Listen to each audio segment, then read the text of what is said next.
Hello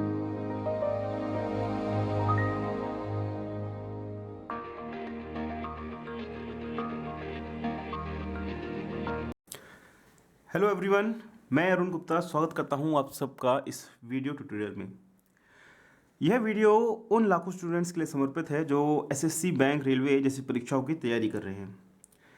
और इस tutorial का जो हमारा टॉपिक है वो है डिस्काउंट, जिसको हम हिंदी में छूट भी बोलते हैं। और इस ट्यूटोरियल में हम सबसे पहले जानेंगे बेसिक कॉन्सेप्ट कि डिस्काउंट है क्या, उससे जुड़ी कौन कौन सी टर्म्स हैं। उसके बाद हम जानेंगे कि कौन कौन से प्रकार के क्वेश्चंस एग्जाम्स में जनरली आते हैं, और फिर हम जानेंगे कि उन क्वेश्चंस को सॉल्व करने का सबसे स्मार्टेस्ट और फास्टेस्ट मेथड कौन सा है। तो अरे ये सबसे पहले बात पे बेसिक कॉन्सेप्ट पे कि डिस्काउंट, आइए सबसे पहले हम डिस्काउंट के बेसिक कॉन्सेप्ट समझते हैं। बेसिक कॉन्सेप्ट समझने से पहले मैं आपको ये कहना चाहूँगा कि डिस्काउंट में जो कॉन्सेप्ट यूज़ होंगे उसमें कुछ कॉन्सेप्ट्स आपके प्रतिशत चैप्टर के हैं, परसेंटेज चैप्टर के हैं, और कुछ कॉन्सेप्ट इसमें यूज़ होंगे प्रॉफिट लॉस के, लाभ हानि के। तो बेहतर होगा कि आप पहले जो मेरे वीडियो ट्यूटोरियल है on percentage and profit loss उसको आप ज़रूर रेफ़र करें। अदरवाइज़ जो ये हमारी कुंडली गणित की जो पुस्तक है इसको भी आप ज़रूर रेफ़र करें। अब मैं आपको ये बताऊंगा कि डिस्काउंट से जुड़ी कुछ बेसिक टर्म्स क्या है, उसको आप अच्छी तरह से समझ लीजिए। अब मैं आपको उदाहरण के तौर पे, पूरा एक केस स्टडी के तौर पे लेके इन सब कॉन्सेप्ट्स को बताऊंगा। देखिए, मान लीजिए मैंने एक शर्ट खरीदी और उस पे जो प्रिंटेड प्राइस था, जो अंकित मूल्य था, वो था 200 रुपये। ठीक है, ये है मेरा अंकित प्राइस, जिसको मैं बोलता हूँ मार्क प्राइस, अंकित मूल्य मार्क प्राइस, जिसको मैं एम से डिनोट करता हूँ। अब जो दुकानदार है वो ये बोलता है कि मैं सेल के कारण मैं इसमें आपको 30% की डिस्काउंट दे रहा हूँ। ठीक है, तो यहाँ पे वो छूट दे रहा है और उस छूट को मैं यहाँ पे लिखता हूँ, स्मॉल डी से रेफर करता हूँ। तो 30% ऑफ 200 मेरा है 60, और जिस कीमत पे मुझे मिलेगी, मतलब उस शर्ट की एक्चुअल जो सेल प्राइस है जिसको मैं डिनोट करता हूँ एस से, तो वो हो जाएगी 200 माइनस 60 यानी कि 140। अब एक कॉन्सेप्ट मैं आपको और बता दूं कि एक कॉन्सेप्ट हमने जो पढ़ा था प्रतिशत चैप्टर में, वो पढ़ा था हमने मल्टीप्लाइंग फैक्टर का, गुना फैक्टर का। तो देखिए, डिस्काउंट में वो चीज़ कम हो रही है तो 30% डाउन एरो है, तो इसका मल्टीप्लाइंग फैक्टर का कॉन्सेप्ट मैंने बताया था, तो इसका मल्टीप्लाइंग फैक्टर हो जाएगा 0.7, जिसको आप यहाँ पे लिखेंगे।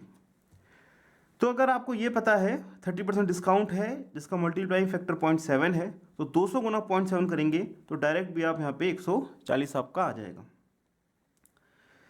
और ये जो टर्म है डिस्काउंट परसेंट, जो मैंने यहाँ पे लिखा है 30%, वो क्या चीज़ है वो मैं आपको बता देता हूँ। जितनी डिस्काउंट है डिवाइडेड बाय जितनी उसकी अंकित मूल्य है गुना 100, ये मेरा होता है डी। तो बेसिक कॉन्सेप्ट आपने समझा कि इसमें डिस्काउंट, असल छूट मतलब वैल्यू वाली छूट है वो तो है 60 रुपये की। फिर है अंकित मूल्य, जो लिस्ट प्राइस है, प्रिंटेड प्राइस है, मार्क प्राइस है, वो है 200 रुपीज़। सेल प्राइस है जिस प्राइस में वो कस्टमर को मिलेगी। मल्टीप्लाइंग फैक्टर का कॉन्सेप्ट मैंने आपको परसेंटेज चैप्टर में और प्रॉफिट लॉस चैप्टर में बताया था, वो ये है। और जो डिस्काउंट परसेंट है वो है जितनी असल में छूट मिल रही है, जो डी है, डिवाइडेड बाय एम गुना 100। तो और इस कुंडली मेथड में आप ये समझ लीजिए कि करना क्या है, आपको यहाँ पे लिखना है मार्क प्राइस, यहाँ पे लिखना है असल छूट, और यहाँ पे लिखनी है सेलिंग प्राइस, और यहाँ पे मल्टीप्लाइंग फैक्टर और जो हमको डिस्काउंट दे रखा है। और इस कुंडली को, इस ये ब्लॉक्स का जो सेट है, इसको हम बोलते हैं कुंडली बटा कुंडली बोलते हैं, और डिस्काउंट कुंडली बोलेंगे। ठीक है, और यह ही इस प्रकार के सवालों को करने का सबसे स्मार्टेस्ट फास्टेस्ट मेथड है। और मैं अभी कुछ सवाल सुनूंगा, उससे उससे मैं आपको और कॉन्सेप्ट क्लियर कर दूंगा।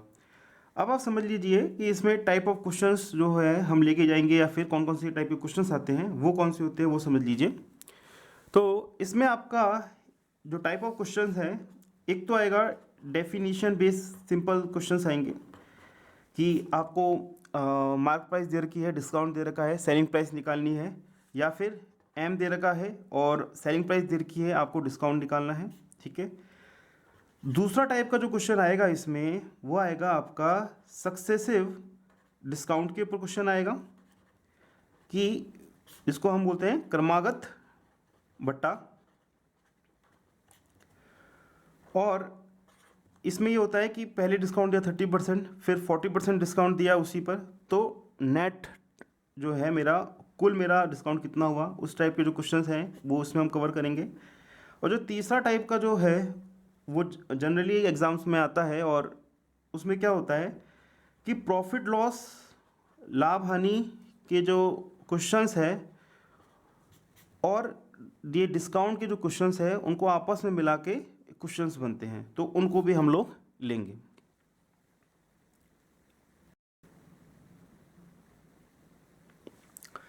आइए सबसे पहले रूबरू होते हैं हम परिभाषा पर आधारित सवाल कैटेगरी पे, डेफिनेशन बेस्ड सवालों पर। तो क्वेश्चन ले लेते हैं। किसी वस्तु को उसके अंकित मूल्य पर 14% का बटा देकर 387 रुपीज़ में बेच दिया। वस्तु का अंकित मूल्य बताना है। An object is sold for ₹387 at discount of 14% on mark price. What was the mark price. जैसे मैंने आपको बताया था बटा कुंडली में, उसमें क्या करना है आपको कि सबसे ऊपर तो लिखना है आपको अंकित मूल्य, पर अंकित मूल्य हमको यहाँ पे पता नहीं है मार्क प्राइस, तो हमने लिख दिया यहाँ पे एम। अब यहाँ पे 14% डिस्काउंट दे रखा है, तो देखिए दो प्रकार से मैं इसको कर सकता हूँ। पहली बात तो ये है कि मल्टीप्लाइंग फैक्टर को यूज़ करके, तो इसका जो 14% का करस्पॉन्डिंग जो मल्टीप्लाइंग फैक्टर है वो है 0.86, 100 माइनस 14 डिवाइडेड बाई 100, तो 0.86 से मैं इसको गुना कर दिया। तो यहाँ पे जो सेल प्राइस है मेरी कितनी हो जाएगी 0.86 एम। ठीक है। अब 0.86 एम हमको क्या दे रखा है, सोल्ड फॉर 387, तो यहाँ पे जो प्राइस है वो 387 है, तो इज इक्वल टू 387 है, तो एम मेरा हो जाएगा 387 डिवाइडेड बाय 0.86, और जिसको मैं हल करूँगा तो मेरा जो करेक्ट आंसर आएगा वो है 450। ठीक है, इसको आप कैलकुलेट कर लेना। और दूसरा जो तरीका है मेरा असल छूट निकाल के, उसमें क्या करना है, आपने लिखा एम और डिस्काउंट है 14%, तो 14% डिस्काउंट ऑफ एम कितना हो गया 0.14 एम, और एम माइनस 0.14 एम मेरा हो जाएगा 0.86 एम, और जो कि मुझको दे रखा है 387, और उससे कैलकुलेट करके आपने निकाल ली एम की वैल्यू। अब देखिए कि मल्टीप्लाइंग फैक्टर का यूज़ कब करना है और असल जो वैल्यू है उसका यूज़ कब करना है वो मैं आपको बता देता हूँ। अगर क्वेश्चन में डिस्काउंट परसेंटेज दे रखा है या डिस्काउंट परसेंट निकालना है तब आप मल्टीप्लाइंग फैक्टर को यूज़ करें। ठीक है। पर अगर क्वेश्चन में आपको असल वैल्यू दे रखी है, यहाँ पे अगर ऐसा लिखा होता कि 387 इसकी सोल्ड प्राइस है और बटा जो है वो 50 रुपये का है या फिर 100 रुपये का है, तब आपको ये वाला कॉन्सेप्ट यूज़ करना है।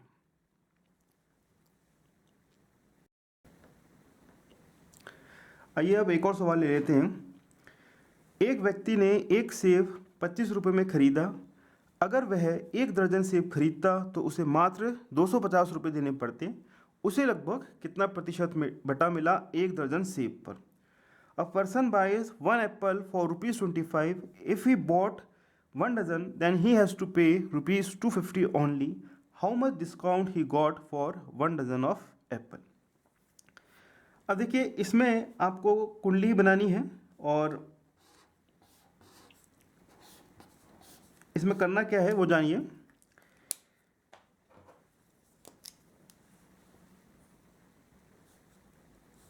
सबसे पहले तो मालूम कीजिए कि मार्क प्राइस क्या है। अगर वो एक सेब खरीद रहा है तो वो उसको 25 रुपये में मिल रहा है। ठीक है। तो अगर वो 12 सेब खरीदता तो वैसे उसकी मार्क प्राइस कितनी है, 25 गुना 12। समझ में आ रहा है। आइए रूबरू होते हैं सेकंड टाइप की कैटेगरी से, और इसमें है क्रमिक बट्टा सक्सेसिव डिस्काउंट। सक्सेसिव डिस्काउंट क्या होता है? जैसे कि आप समझिए कि आप किसी शॉप में गए और उसमें ये लिखा हुआ है कि सभी आइटम्स में 30% डिस्काउंट है। अब आप उस शॉप के रेगुलर कस्टमर हैं, तो शॉपकीपर ने बोला कि 30% डिस्काउंट तो औरों के लिए मैं दे ही रहा हूँ, पर क्योंकि आप हमारे लॉयल कस्टमर हैं तो मैं आपको जो डिस्काउंटेड प्राइस है उसमें मैं 10% का डिस्काउंट और दूंगा। ठीक है, तो उसी पे बेस ये क्वेश्चंस होते हैं। तो एक सवाल ले लेते हैं, 10% और 30% के क्रमिक बट्टों के एक समतुल्य एक अकेला बट्टा क्या होगा? तो जैसे अब यहाँ पे मैंने आपको एग्जांपल दिया कि शॉपकीपर ने मुझे बोला कि 30% डिस्काउंट के ऊपर 10% डिस्काउंट मैं आपको और दे रहा हूँ, तो मेरी रुचि इस बात में रहेगी, मेरा इंटरेस्ट ये रहेगा कि एक्चुअल में नेट डिस्काउंट मुझे क्या मिला, तो वो जानते हैं। तो देखिए यहाँ पे क्या है कि मान लीजिए किसी वस्तु का अंकित मूल्य है m, और मैं उस पर पहले डिस्काउंट दे रहा हूँ 10% डाउन। डिस्काउंट हमेशा नीचे ही होता है, कम ही होता है, तो इसका मल्टीप्लाइंग फैक्टर हो गया 0.9। तो अब ये मुझको मिली कितनी? 0.9 m की। अब इसमें मैं 30% डिस्काउंट और दे रहा हूँ, तो इसके करस्पॉन्डिंग जो मल्टीप्लाइंग फैक्टर है वो मेरा कितना है? 0.7। तो 0.7 गुना 0.9 m कितना हो गया? पॉइंट। आइए एक और सवाल ले लेते हैं, ये बहुत ही अच्छा सवाल है, इससे आपके जो कॉन्सेप्ट्स हैं वो और क्लियर हो जाएंगे। किसी घड़ी का सूची मूल्य है 160 रुपये। एक ग्राहक उसे दो क्रमिक कटौतियों पर 122.4 रुपीज़ में खरीदता है। यदि पहली कटौती 10% है तो दूसरी कटौती होगी, और हमको 4 विकल्प दे रखे हैं। A watch is listed at price 160 rupees. A customer get this watch for rupees 122.4 after getting two successive discounts. If first discount is 10%, then what is second discount? Question को अच्छी तरह समझ लीजिए, इसको एक डायग्राम समझ लीजिए कि पहले यहाँ पे इसका जो लिस्ट प्राइस है m जो है वो है आपका 160 रुपीज़। ठीक है, अब उसमें दो डिस्काउंट उसको दिए जा रहे हैं।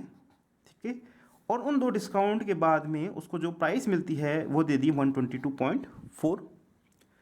अब देखिए जो पहला डिस्काउंट है वो हमको दे रखा है 10% है, और दूसरा जो डिस्काउंट है वो हमको मालूम करना है। क्वेश्चन समझ में आ गया आपको? अच्छी बात है। तो देखिए 10% के करस्पॉन्डिंग जो मल्टीप्लाइंग फैक्टर है वो है 0.9, तो 160 गुना 0.9 ये मेरा हो जाएगा 144। अच्छा, अब 144 पे मैं क्या परसेंट डिस्काउंट दे दूँ कि यहाँ पे मेरा जो वैल्यू आए 122.40। तो सबसे पहले इन दोनों को माइनस कर लीजिए जो हम कर रहे हैं यहाँ पे, तो वो डिफरेंस जो इन दोनों के बीच में आएगा वो है 21.60।